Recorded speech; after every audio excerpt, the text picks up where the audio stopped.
సత్తెనపల్లి పట్టణంలోని తెలుగుదేశం పార్టీ కార్యాలయంలో ఉగాది పర్వదినం సందర్భంగా పంచాంగ శ్రవణ కార్యక్రమం నిర్వహించారు. ఈ కార్యక్రమంలో సత్తెనపల్లి నియోజకవర్గ టీడీపీ కూటమి అభ్యర్థి శ్రీ కన్నా లక్ష్మీనారాయణ, టీడీపీ సీనియర్ నాయకులు పాల్గొన్నారు. ఈ సందర్భంగా టీడీపీ కార్యాలయంలో ప్రత్యేక పూజలు నిర్వహించారు. అనంతరం పంచాంగ శ్రవణాన్ని జల్లా శ్రీనివాసరావు వినిపించారు. అనంతరం ఉగాది పచ్చడిని అందరికీ అందజేశారు.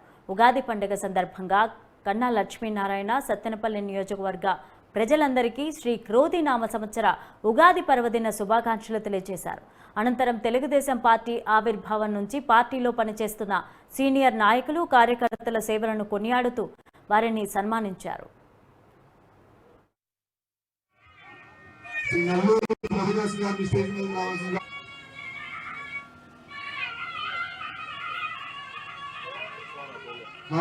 మందరు బుద్ధి మీదకి రావాల్సిందిగా కోరుతా ఉన్నాము.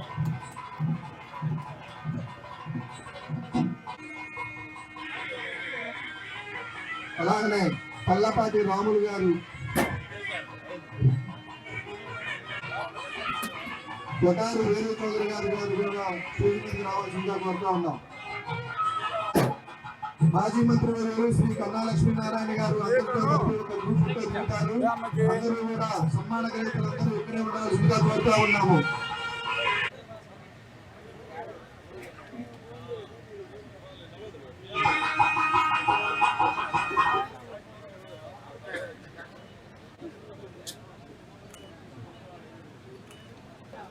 శ్రవణానికి ఫలితం దక్కుతుందని చెప్పాము.